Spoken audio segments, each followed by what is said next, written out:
Welcome back to the Lovin Riyadh Show, where we discuss some of the most interesting topics going around Riyadh and Saudi sometimes. I'm Sarah. And I'm Rama, and we're very excited to finally be back. It's been a while since we've spoken to you guys after the Hajj break. We hope you had a lovely Hajj. And a lovely Hajj break. Yes, and let us know what you did in the comments. Tamaira, no. Yeah, what did you do, Sarah?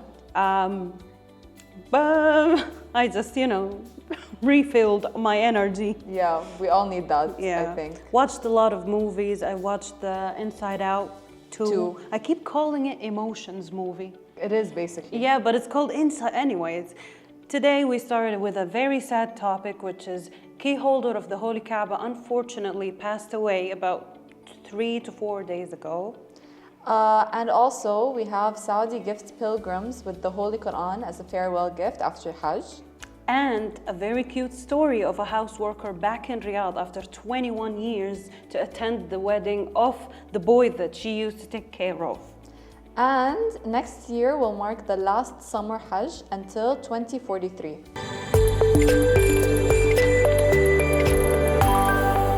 Starting with our first topic, the key holder of the Holy Kaaba unfortunately passed away on the 22nd of June.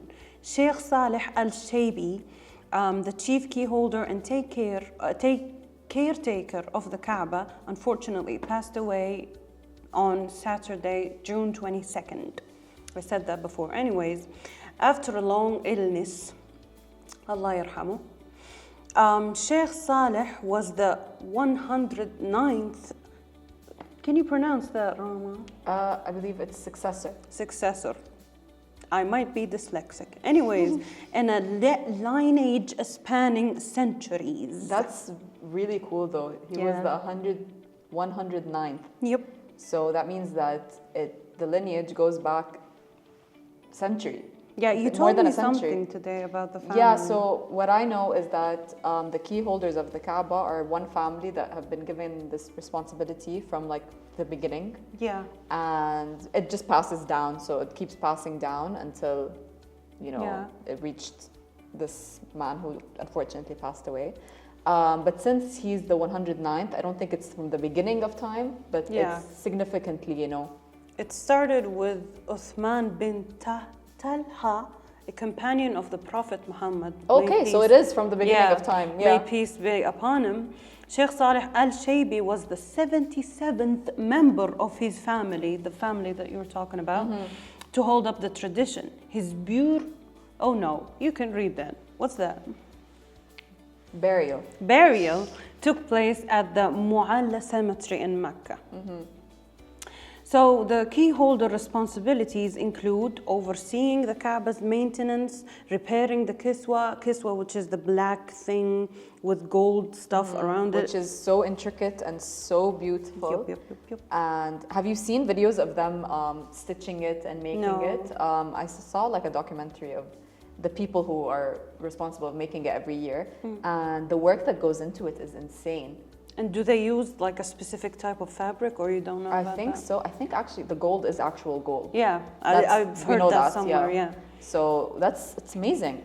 So basically, an esteemed scholar, Al-Shaybi earned a doctorate in Islamic studies and authorized several books on religion and history. So he's a man. So he's a scholar as well. What does scholar mean? Just basically like someone who studies for a living and is very knowledgeable. Did you know that I used to go onto Google Scholar and just now I know what it means? Anyways. Yeah, because it's all studies and research. So yeah, he was a good man, and they replaced him with, I think, another person from the family. I just don't know. I'm sure that's who that is. I'm sure the lineage would continue, and like there's another successor after him. Yep. Inshallah. But may peace be upon him. Yes, may he rest in peace. On to our second topic. So since Hajj just recently ended, Saudi actually did something that I thought was very cute, and they gifted pilgrims with the Holy Quran as farewell gifts. Yeah. So these gifts were handed out at different areas, so including the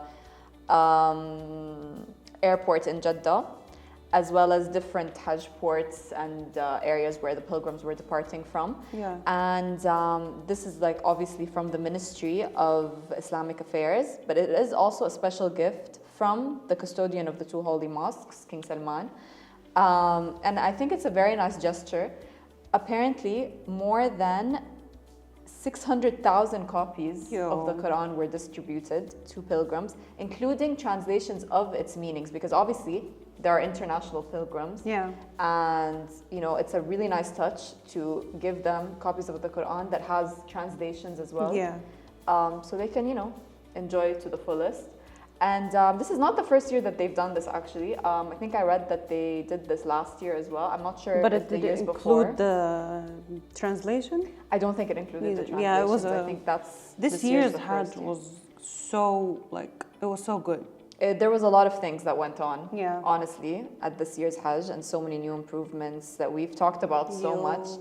They were handing out free ice cream, and about I read it on Twitter. They not Twitter X, sorry, but about 3 billion liters of water has been, you know, I think it happened in the day of Tarwiyah. I don't know what's it called in English specifically, but you know, and there was this one Egyptian guy. He said that he was staying in Mecca for 70 days, or I think 90 days, and he never once bought foods or drinks. Yeah, everything was provided. Yeah, that's so cute.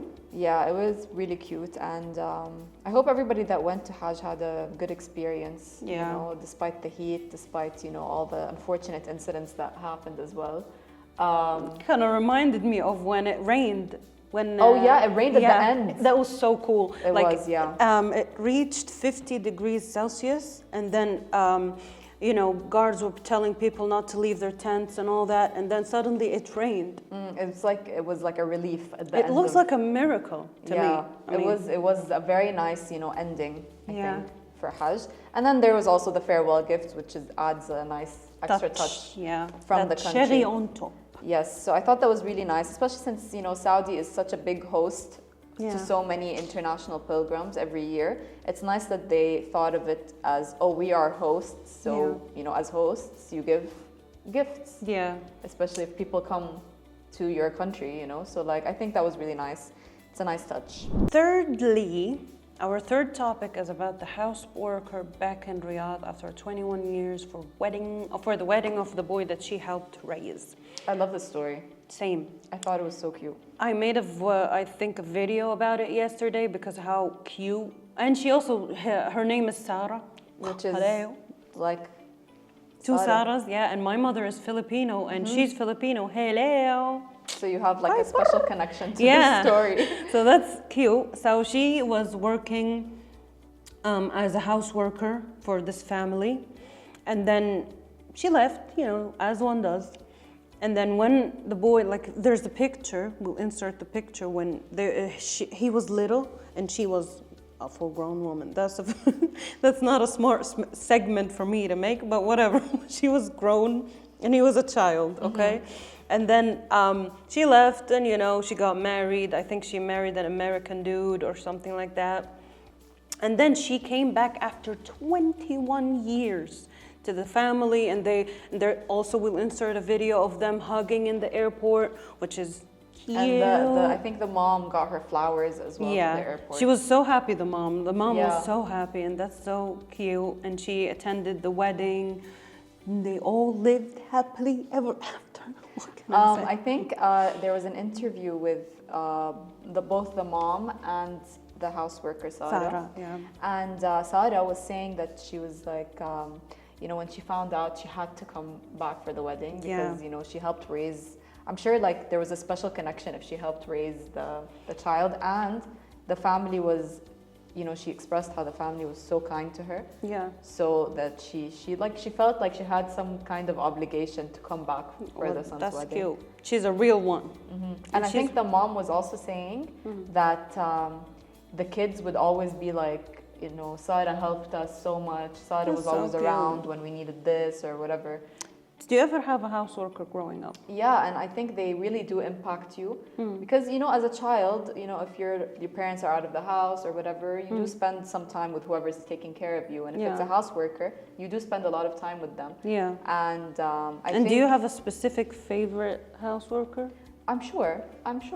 Do you? Yeah, I had where my family used to bring another person every then and now. Same, yeah. And I used to sneak, my aunt would go abroad, and when she comes back, she has snacks. I would share it with them, and I would sometimes give them my portion of the snacks. Just a cute bond. And I have a lot of great memories with them as well. Yeah, and they have exceptionally good stories. Like if They you want to really listen do. for a good story, they do.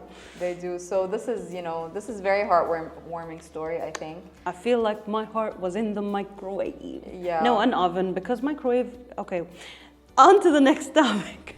So on to the last topic. So there was an announcement that was made from the Saudi National Meteorological Center that next year will mark the last summer Hajj until 2043. So obviously we know that Saudi put in so much effort to make sure that there was as little fatalities and injuries and heat strokes because of the intense heat, but nevertheless obviously there was still some incidents. But the amount of effort that was put in to renew things, to put in new technology, to make sure that everyone had the resources to avoid anything from the heat. Tents and umbrellas and water. Yeah, and all that was still, it was obviously because the summer in Saudi, especially this year, was so intense that it's hard for pilgrims. It reached 50 Celsius. What? Yeah, it That's was an insane. oven. It was insane. But because how Hajj, the dates change every year, so now we're slowly becoming cooler. Yeah. So next year will be the last summer, and after that, Hajj will be much cooler, hopefully, and a much more simpler experience, I think, for pilgrims and for Saudi. And it's a good with the thing. preparations. It's nice when there's a bunch of people in one place and it's cold. It better be cold than hot. Yeah, so this is going to be for the next 17 years.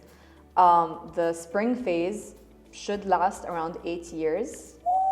So also, it'll spring be is my favorite season. What's Really? your favorite season? It depends. I think winter, because we don't get much winter here. Yeah. Even in Riyadh, there is a winter, but it's not like winter. But I do enjoy You're the cold. from Jeddah. I think the humidity there cancels out the... There is no winter in Jeddah. Yeah. It gets a little bit colder around December, but it's like a summer somewhere in Europe, But here it does get pretty cold in Riyadh. Yeah. However, I really enjoy winter abroad, like snow, things like that. I think I enjoy it more She than has the a summer. picture, a very cute picture with her playing in the snow. I think Oh yeah, that's cute. it's my WhatsApp picture. It's been that for the last 3 years. Yeah, by the way. you can I tell never she changed likes seasons. snow. Yeah. What's your favorite? Of spring. I love Spring, spring. right, you I love said. spring. I love summer. So you like being warm? I don't like being warm, but I like the summer vibe, Me too. I like the air conditioner vibe. That sounds very privileged, but I really like the... I get you. I get what you mean, yeah. It's nice to come in from a hot day and just be in the AC. Yeah. And it has a certain smell that I like. Summer has a certain smell. So does spring. Yeah, but especially if you're somewhere with a lot of flowers and greenery. Yeah. So we're saying goodbye to summer Hajj for a good 16 or 17 years, starting next year. And hopefully that will, give us some really nice Hajj seasons. Experiences. Yes. Maybe next year it will be 3 million Muslims. Maybe. Because this year it was almost 2 million. Well, I mean, next year it's still summer. So. Oh, okay. Yeah. The year after. Yeah. And I'm sure with each year it'll keep getting cooler and cooler and cooler until it Inshallah. reaches the winter time. Inshallah.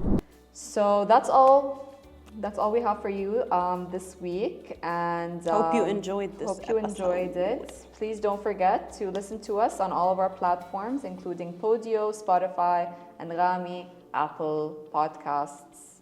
Did I miss one? Yeah, and YouTube, of course. That's an important one if you want to see our faces. And you want to see us moving. I said that about 3 episodes now. But if you want to see us move, move to the groove. Just check out the YouTube channel. Especially since we're matching today. Matty. Actually, we planned the abaya matching, but we didn't plan the t-shirt matching. We didn't plan it yesterday.